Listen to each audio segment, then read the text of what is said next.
Good morning students. कल हम असहयोग आंदोलन के बारे में पढ़ रहे थे। उसके कारण हम कर रहे थे कि असहयोग आंदोलन शुरू होने के क्या क्या कारण रहे। और कल अंत में मैंने बोला था कि इसमें देश के सभी वर्गों ने भाग लिया, लेकिन सबके अपने अपने पर्सनल रीज़न थे। कोई भी बड़ा आंदोलन होता है तो उसमें सिर्फ और सिर्फ देश के लिए या देशभक्ति की भावना से शामिल होने वाले कम लोग होते हैं। जो पीछे खड़े होती है जनता, उनकी अपनी अपनी समस्या होती है। कोई किसी कारण से, कोई किसी कारण से परेशान है। तो ऐसे ही असहयोग आंदोलन में अलग अलग कारणों से लोग परेशान थे जो असहयोग आंदोलन में शामिल हुए। तो आज हम उन्हीं अलग अलग वर्गों का अध्ययन करेंगे कि वो अलग अलग वर्ग किन किन अलग अलग कारणों से असहयोग आंदोलन में शामिल हुए। तो शहरों में जो आंदोलन हुए उसमें विद्यार्थियों व शिक्षकों ने स्कूल छोड़ दी। जो विद्यार्थी, जो स्टूडेंट थे, उन्होंने स्कूल में जाना बंद कर दिया और टीचर्स ने स्कूल छोड़ दिए। वकीलों ने अदालतों में जाना बंद कर दिया।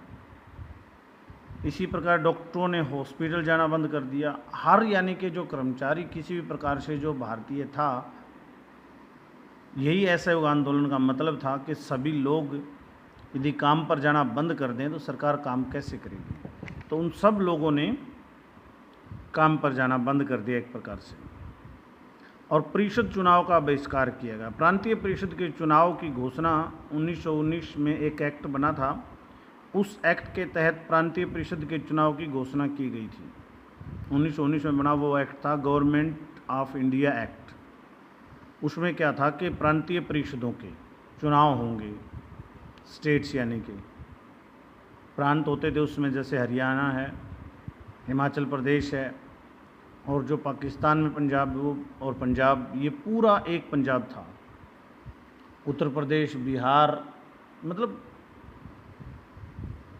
कम स्टेट थी आज से, तो उनके चुनाव होने थे, वो प्रांतीय परिषद वाले। तो उनका बहिष्कार किया गया, यानी कांग्रेस ने और दूसरी जो देश की पार्टियां, दोनों ने इन चुनावों का बहिष्कार किया।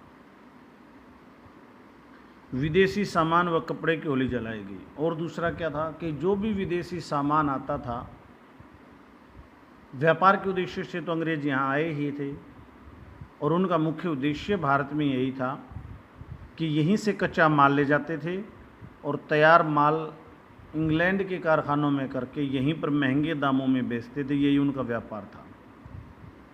तो इसका भी असहयोग आंदोलन के माध्यम से महात्मा गांधी ने विरोध किया था कि आज से हम भारतीय कपड़े ही पहनेंगे, विदेशी कपड़े नहीं पहनेंगे। तो उन विदेशी सामान या विदेशी कपड़ों की होली जलाई गई। ये शहरों में आंदोलन के कारण रहे। गांव में आंदोलन के क्या कारण रहे? गांव में क्या था, किसान तालुकदार व जमींदारों से परेशान थे। तालुकदार और जमींदार यानी ज़मीनें जमींदारों की होती थी। आपको पता, हमारे यहाँ पर जमींदारी प्रथा थी। तालुकदार और भी बड़े जमींदार थे, जमींदारों से भी बड़े। जमींदार थोड़े से छोटे। तो जमींदारों के पास की ज़मीनें होती थी, किसान उन पर खेती करते थे और तरह तरह के लगान जमींदारों को चुकाते थे। ये थी जमींदारी प्रथा। तो इससे जो है किसान परेशान थे। तो किसान जो है आंदोलन में इन जमींदारों से परेशान होकर शामिल हुए। उनको लगा कि इस आंदोलन के बाद हमें जमींदारों से मुक्ति मिल जाएगी। और ये जमींदार और तालुकदार भी शामिल हुए, क्योंकि ये अंग्रेज़ों से परेशान थे। ये मजबूर थे उन किसानों से लगान लेने के लिए, क्योंकि उनसे लगान अंग्रेज़ भारी मात्रा में लेते थे। तो ये मजबूर थे, ये उनसे भी और ज़्यादा फिर किसानों से लेते थे, क्योंकि कुछ खुद भी बचाना था। तो किसान, जमींदार और तालुकदार अपनी अपनी समस्याओं के कारण असहयोग आंदोलन में शामिल हुए। नेहरू व बाबा रामचंद्र के नेतृत्व में अवध किसान सभा गठन हुआ। जवाहरलाल नेहरू और बाबा रामचंद्र, इनके नेतृत्व में अवध में एक किसान सभा का गठन हुआ, जिसने इन किसानों की समस्याओं की तरफ ध्यान दिया और इनके नेतृत्व में, बाबा रामचंद्र के नेतृत्व में किसान असहयोग आंदोलन में शामिल हुए। बड़े जमींदारों और व्यापारियों के मकानों पर हमले होने लगे। अब किसानों ने क्या किया, उनको परेशानी किससे थी, उनको तो लगान बड़े जमींदारों को चुकाना पड़ता था। अंग्रेज़ तो लगान लेने आते नहीं थे, तो वो अपने ही गांव के बड़े जमींदार साहूकार, वही उनके तो दुश्मन थे। तो उनके मकानों पर, उनके अनाज के गोदामों पर हमले वो किसान करने लगे। उनके मकानों पर हमले होने लगे, उनके गोदामों पर कब्जा कर लिया, गोदामों से अनाज लूट लिया। और जब गोदामों में अनाज लूट लिया तो और फिर तो एक बार लूटपाट चल पड़ती है, तो लूटपाट चल पड़ती है। जैसे फरवरी 1916 के आंदोलन में आपने देखा रोहतक में कितनी लूटपाट हुई, कितनी दुकानें जलाई गई। और पंचायतों ने जमींदारों को दी जाने वाली नाई धोबी जैसी सेवाएं बंद कर दी। और गांव में पंचायतें हुई, जमींदारों के अभी तक था, ये तो हमने भी देखा है, नाई धोबी फ्री में काम करते थे। फ्री में तो क्या था, वो फसल के टाइम पर जो है जमींदार उनको फसल दे देते थे, तो वो सेवाएं बंद कर दी।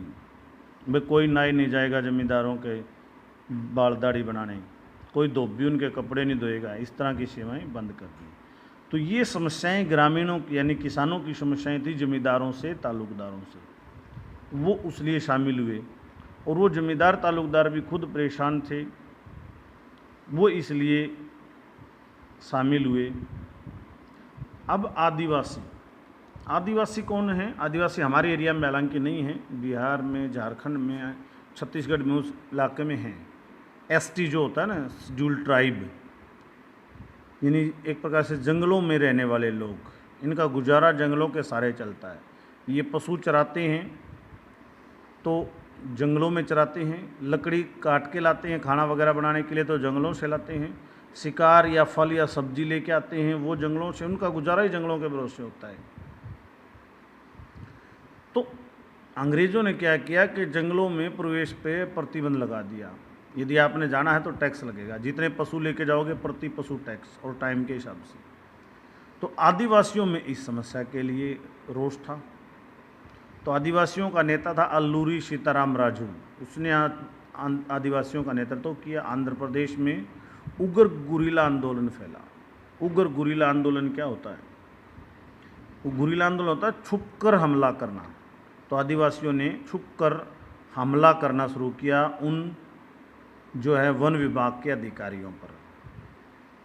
ये अंत में जो मैंने तीसरी लाइनें पहले बता दी, अंग्रेज़ सरकार ने जंगलों में लोगों के प्रवेश, पशु चराने व लकड़ी व फल लाने पर प्रतिबंध लगा दिया था। ये मैंने शुरू में बता दिया। उन आदिवासियों का काम उससे ही चलता है। तो अलग अलग कारणों से लोग शामिल हो रहे थे। शहरों के लोग अलग कारणों से शामिल थे, गाँव के किसान जो है वो जमींदारों से परेशान थे, आदिवासी जो है वन विभाग के अधिकारियों से परेशान थे। तो इस तरह सब लोग अपनी अपनी समस्याओं से परेशान थे और अलग अलग कारणों से असहयोग आंदोलन में शामिल हुए। कल हम बागानों के जो हैं कर्मचारी कैसे शामिल हुए और फिर असहयोग आंदोलन क्यों वापिस हुआ, ये पढ़ेंगे। आज इतना ही, धन्यवाद।